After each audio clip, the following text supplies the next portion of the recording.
பூந்தி பொரிக்காமையே லட்டு பண்ணிட்டேன். இது ரொம்ப ரொம்ப ஈஸி. வர ஆடி வெள்ளி வரலட்சுமி விரதத்துக்கு இதையே நீங்கள் ட்ரை பண்ணலாம். இதுக்கு கடலை பருப்பு இருந்தாலுமே போதும். வீட்டில் எல்லார் வீட்லேயும் கடலை பருப்பு இருக்கும். நான் 1 கப் எடுத்திருக்கேன். உங்களுக்கு என்ன அளவு தேவையோ அந்த அளவு கூட நீங்கள் எடுத்துக்கலாம். அது உங்கள் இஷ்டம்தான். ஃபஸ்ட்டு கடலை பருப்பை ஒரு கிண்ணத்தில் போட்டுட்டு இதை வாஷ் பண்ணணும். ஒரு 2 தடவை கழுவினா போதும். நீங்கள் என்ன தான் கழுவினாலும் இதோ இந்த மாதிரி தான் வரும். அந்த ஒயிட் கலரில் வரும். நீங்கள் கழுவ ஒயிட் கலர் வந்துகிட்டே தான் இருக்கும். அதனால் நீங்கள் 2 தடவை கழுவினாலுமே போதும். அப்புறம் தண்ணியை விட்டு அதை 3 மணி நேரம் அப்படியே ஊற விட்டுடுங்க. அப்படி எடுத்து கிள்ளி பார்த்தீங்கன்னா அந்த கிள்ளு பதம் வந்துடும். இது 3 ஹவர் நல்லா ஊற விட்டுட்டேன். ஊற விட்டுட்டு தான் நான் எடுத்துன்னு வந்திருக்கேன். இப்போ இந்த தண்ணியெல்லாம் நல்லா வடிச்சிட்டு இது ஒரு மிக்சி ஜாரில் போட்டு நல்லா பேஸ்ட் மாதிரி அரைச்சி எடுத்துன்னு வந்துடுங்க. ஃபஸ்ட்டு என்னுடைய வீடியோவை பார்க்குறவங்க சப்ஸ்கிரைப் பண்ணலைன்னா சப்ஸ்கிரைப் பண்ணுங்கள். ஆல் அண்ட் ஆப்ஷனை தொடுங்க. அப்போ தான் நான் போடுற ஒரு வீடியோவுடைய நோட்டிஃபிகேஷனும் உங்களுக்கு காட்டும். உங்களுக்கும் யூஸ்ஃபுல்லாக இருக்கும்.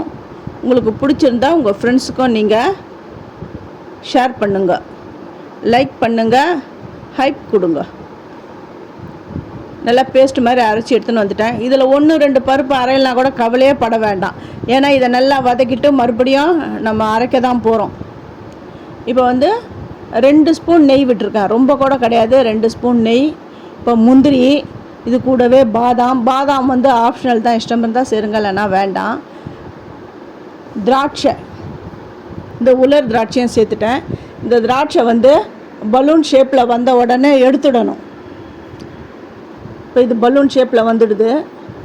நான் இப்போ எடுத்துட்டு நான் அரைச்சி வச்சுருக்கேன் பாருங்கள் அந்த கடலை மாவு பேஸ்ட்டு. அதை இந்த கடாயில் நான் சேர்த்துட்டு ஸ்லோ ஃபயரில் நல்லா வறுக்கணும். அரைச்சி வச்சதை நான் சேர்த்துட்டேன். இது நல்லா இந்த நெய்யோடு கோட்டை ஆகிற அளவுக்கு நல்லா வதக்கி விடணும். நான் மேற்கொண்டு நெய் எதுவுமே சேர்க்கலை. அந்த 2 ஸ்பூன் விட்டேன் பாருங்கள் முந்திரி திராட்சை வறுக்கிறதுக்கு, அதே நெய் தான். வேணுங்கிறவங்க மேற்கொண்டு ஒரு 2 ஸ்பூன் கூட சேர்த்துக்கோங்க. அது உங்கள் இஷ்டம்தான். இது கடாயில் ஒட்டுற மாதிரி இருக்கும், ஆனால் ஒட்டாது. கலரை அப்படியே அதெல்லாம் வந்துடும், ஒட்டாது. இதை பாருங்கள் எப்படி வந்துடுச்சு பாருங்கள். கடாயிலே ஒட்டலை. ஆனால் கலரி விட்டுக்கிட்டே இருக்கணும். கலரி விட்டுக்கிட்டே இருந்தீங்கன்னா இந்த மாதிரி வந்துடும். அந்த பச்சை வாடெல்லாம் போயிடுது, நல்லா குக் ஆகிடுது. இப்போ இந்த டைமில் ஸ்டவ்வை ஆஃப் பண்ணிவிட்டு இதை கொஞ்சம் ஆற விடணும். ஏன்னா மிக்சி ஜாரில் சுட போட்டு நம்ம பவுட்ரு பண்ண முடியாது. அதனால் இது கொஞ்சம் ஆறட்டும். அது எடுத்து அடுப்பில் தனியாக எடுத்து வச்சுட்டேன். ஒரு 10 நிமிஷம் கழிஞ்சு இது பாருங்க நல்லா ஆறிடுது. இப்போ இதை ஒரு மிக்சி ஜாரில் சேர்த்துட்டு, அது ஈரம் இல்லாத மிக்சி ஜார் தான். ஒரு பல்ஸ் மோடில் அடித்தாலுமே போதும். அந்த கட்டி இருக்கிற சின்ன கட்டி, அப்புறம் அரைப்படாமல் இருக்கிற அந்த கடலை பருப்பு எல்லாமே நல்லா பவுடரியாக அரைஞ்சிடும். இது நல்லா கடகடன்னு அரைக்காதீங்க. இந்த பல்ஸ் மோட்லேயே அப்படி 2-3 தடவை அப்படி திருப்பினாலுமே போதும், நல்லா அரைஞ்சி வந்துடும். இது பாருங்கள் நல்லா அரைஞ்சி வந்துடுச்சு பாருங்கள். இப்போ பாகு எடுக்கணும். நான் 1 கப் கடலை பருப்பு எடுத்தேன். நீங்கள் 2 கப்பு சர்க்கரை எடுத்துக்கோங்க. நான் 1.5 கப் தான் நான் எடுத்தேன். எனக்கு என்ன தேவையோ சர்க்கரை கம்மியாக வேணும் அப்படின்றதுனால நான் 1.5 கப் எடுத்தேன். அப்புறம் சர்க்கரை மூழ்கிற அளவுக்கு தண்ணி விட்டுட்டேன்.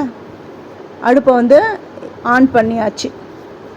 இப்போ இந்த சர்க்கரையில் அழுக்கு இருக்கும், அதனால் அந்த அழுக்கு எடுக்கிறதுக்கு கொஞ்சமாக ஒரு 2 ஸ்பூன் பால் விட்டுருக்கேன். கரண்டியை விட்டு இப்போல்லாம் கலக்கக்கூடாது.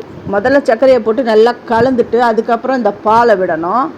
விட்டுட்டு பார்த்திங்கன்னா அது வருங்க அழுக்கு அப்படியே வந்துடுது பாருங்கள். கரண்டிலாம் விட்டு கலக்கக்கூடாது. அப்படியே விட்டிங்கன்னா அந்த அழுக்கு தன்னால் வந்துடும். இந்த மாதிரி வரும். இந்த நடுவில் இந்த கிளியராக அந்த ஓரம்லாம் அந்த அழுக்கு ஒதுங்கிடும். அந்த டைமில் இந்த ஒரு கரண்டி எடுத்து இந்த அழுக்கெல்லாம் எடுத்துடுங்க. நான் இந்த மாதிரி எடுத்துட்டேன் பாருங்கள். எடுத்துகிட்டு இப்போ அழுக்கெல்லாம் எடுத்தாச்சு. இப்போ கம்பி பதம் வரணும். அந்த ஒரு கம்பி பதம் அந்த கையில் எடுத்தது இப்படி எடுத்து பார்த்தாலுமே அந்த ஒரு கம்பி பதம் அப்படி உடையும். நம்ம பார்க்கும்பொழுதே தெரியும். இன்னும் வரல, இன்னும் கொஞ்ச நேரம் இருக்கட்டும் அடுப்புலையே. இப்போ இந்த கம்பி பதம் வந்துடுச்சு. பார்க்கும்பொழுதே தெரியுது பாருங்கள். நல்லா பெரிய பெரிய கண்ணாக வருது பாருங்கள். அந்த பபிள்ஸ் அப்படி வந்தாலுமே கம்பி பதம் வந்துடுது பாருங்க. வந்துதா உங்களுக்கு தெரியுதா இல்லையான்னு தெரியல, என்னெல்லாம் வந்துடுச்சு. இந்த டைமில் அந்த கடலை மாவை மிக்சியில் போட்டு பவுட்ரு பண்ணோம் இல்லையா, அதை இதில் சேர்த்துடணும். சேர்த்துட்டு நல்லா கலந்து விடுங்க. ஸ்டவ்வை ஆஃப் பண்ணிவிட்டு தான் கலந்து விடணும். இப்படி தான் இருக்கும். நல்லா கலந்து விட்ட உடனே அப்படியே ஆற நல்லா கெட்டியாகிடும். கட்டிலாம் இருக்காது இதில்.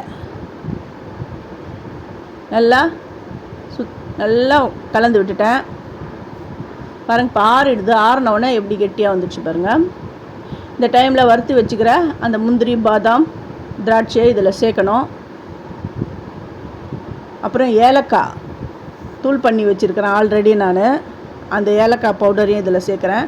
அப்புறம் இந்த பச்சை கற்பூரம், அதை இந்த கையில் அப்படி நுணுக்கினாலுமே அது நல்லா பவுடரியாக ஆகிடும். அதெல்லாம் சேர்த்து நல்லா கலந்து விட்டுட்டு லட்டு பிடிச்சிடணும். ரொம்ப ஈஸியாக சட்டுன்னு பிடிச்சிடலாம். இந்த கையில் கொஞ்சம் நெய் தடவிட்டேன்.